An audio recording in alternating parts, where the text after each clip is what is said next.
Olá, graça e paz, sejam todos bem-vindos. O coração do homem podem fazer planos, mas a resposta certa dos lábios vem do Senhor. Provérbios 16, versículo 1.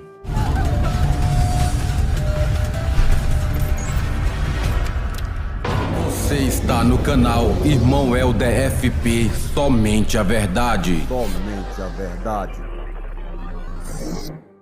No estudo passado nós vimos o último juiz de Israel, o profeta, o juiz e o sacerdote Samuel. E percebemos ali a fé e a coragem da mãe de Samuel ao pedir a Deus um filho e dizendo que se Deus lhe desse um filho varão, ela entregaria ao Senhor todos os dias da sua vida para que ele servisse ao Senhor. E assim ela o fez. No próximo estudo nós vamos estudar sobre Samuel, aquele garoto, aquele menino pequeno que vai ouvir a voz de Deus e vai agir conforme a vontade de Deus.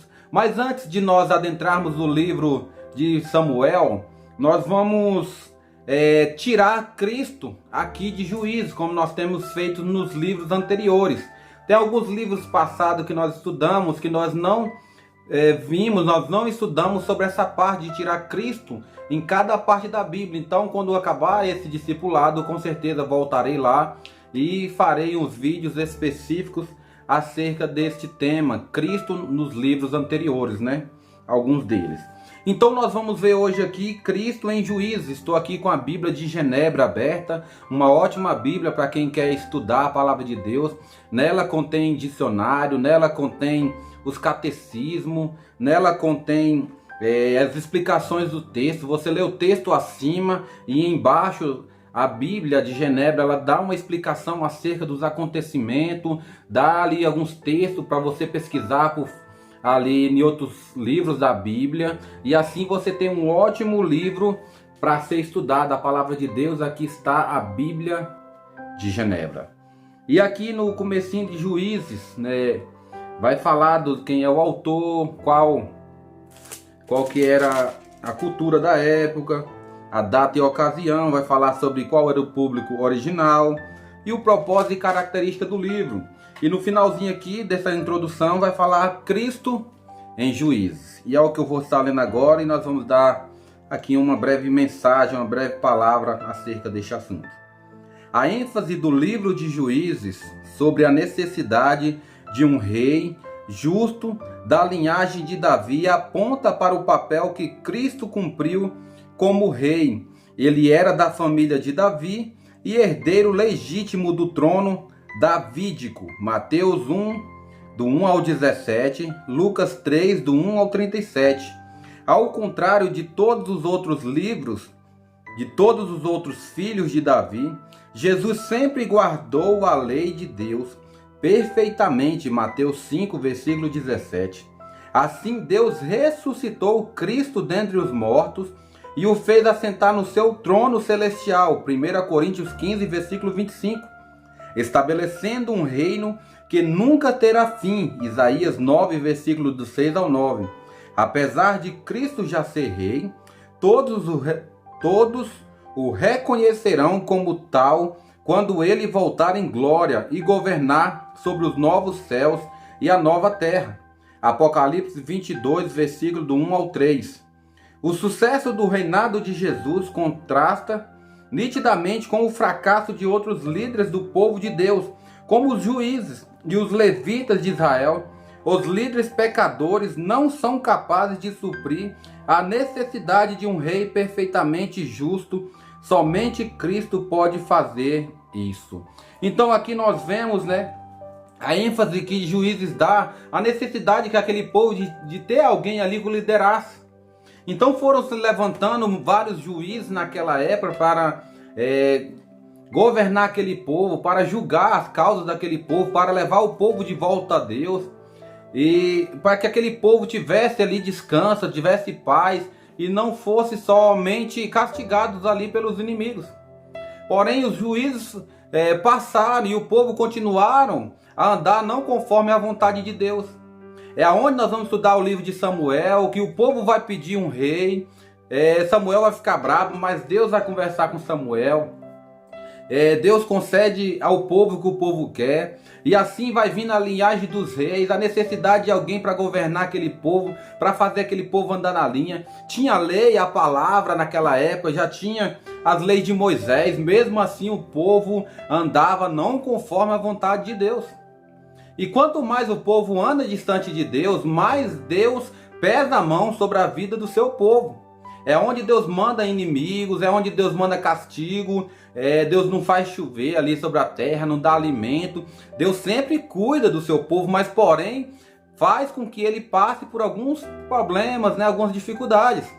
E assim não é diferente nos dias de hoje também, porque temos a palavra e muitos insistem em querer fazer as coisas do seu jeito, do seu modo. E muitas das vezes até vão na igreja, ouvem a palavra, mas aquela palavra não tem sentido para elas. Essas pessoas elas agem e vivem da forma que acham melhor, não tem um comprometimento, às vezes não tem ali amor pela palavra, pela leitura, pela oração, pelo evangelismo, realmente intensidade na obra, e às vezes Deus vai pesando a mão sobre essas pessoas e essas pessoas vão sofrendo. E Deus sempre vai trazer essas pessoas de volta ao evangelho.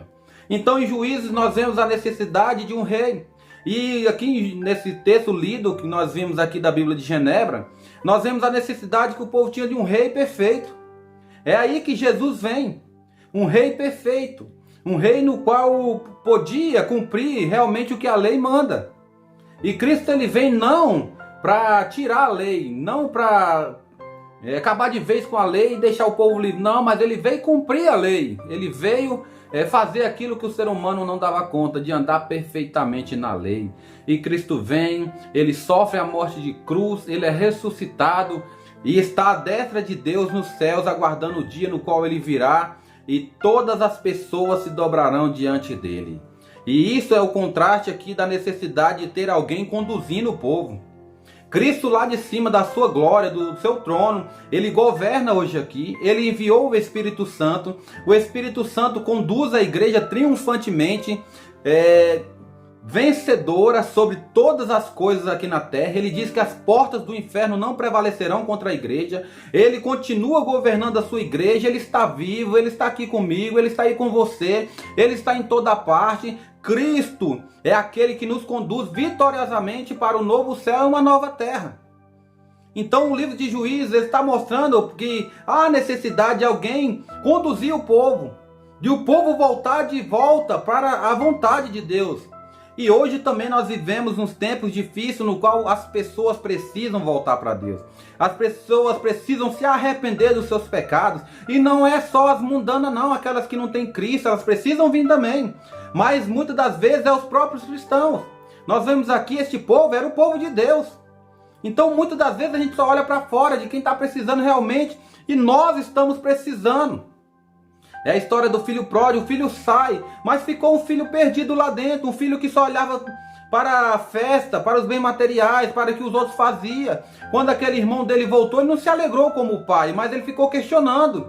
Nunca me deste um cabrito sequer para me alegrar com meus amigos. Mas esse aí fez tudo o que fez e volta e o Senhor faz para ele uma festa. Ou seja, muitas das vezes é o povo cristão hoje que está precisando verdadeiramente do evangelho. Muitas vezes não, eu afirmo que é isso mesmo que está acontecendo nos nossos dias. Muitos cristãos frouxos, muitos cristãos que realmente não querem comprometimento com a palavra, não querem compromisso.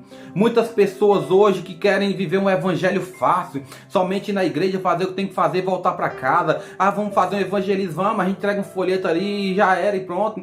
Vai lá e entrega um folheto de qualquer jeito, não tem oração, não tem consagração, não tem amor, não tem jejum, não tem ali choro pelas almas. E Cristo ele vem como um juiz, um reto juiz para julgar a terra e ele vai pedir conta e nós vamos prestar conta diante dele. E o que nós vamos fazer quando estiver diante dele? Quando ele dizer, eu deixei ferramentas para você, eu deixei o meu espírito, eu deixei a minha palavra, eu deixei o ID, era para você fazer isso, era para você ter autoridade, não era para você temer. O que foi que você fez? E essa é a pergunta que tem que tá todos os dias em nosso coração. O que eu tenho feito para o Senhor? É pouco. É muito pouco que nós fazemos para Deus. Você pode suar, você pode não ter mais tempo nem para a família, muitas das vezes só investido na obra. E isso muitas das vezes aí é um perigo, né? Você tem que ter tempo para a família e para a obra. Primeiro a sua família, depois a obra, porque a sua família já é a obra. Se a sua família não estiver bem, como é que a obra vai ter, né? Então mesmo assim você vai suando, você vai dando assistência na sua família, na igreja. Você trabalha muito e de repente vem Deus para você e fala assim, é pouco. Realmente, meus queridos, nós nunca vamos chegar à perfeição. É muito pouco.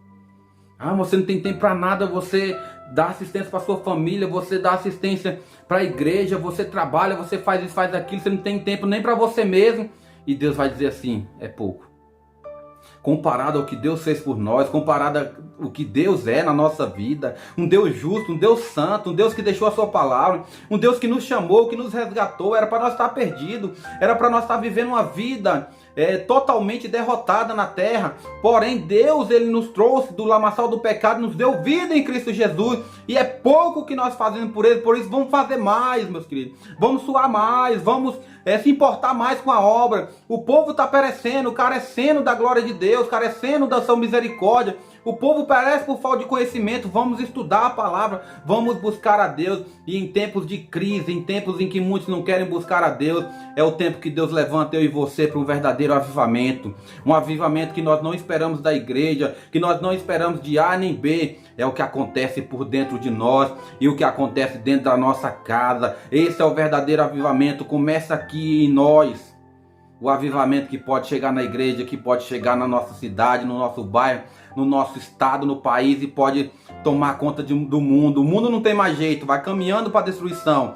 Porém a igreja, ela é fortalecida, ela é estabelecida por Deus e vai permanecer. E o noivo vem. O reto juiz vem. Aquele que está caminhando junto com a igreja, no nosso meio, ele vem. E quando ele vir, ele vai pedir conta de cada um de nós.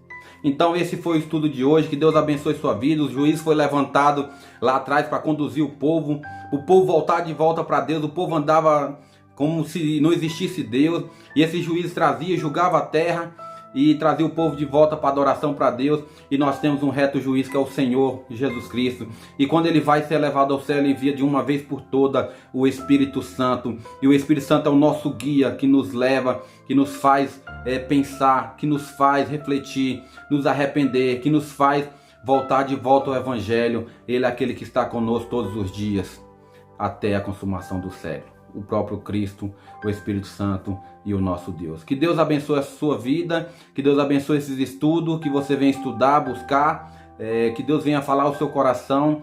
Até o próximo estudo, se Deus permitir. Graça e paz.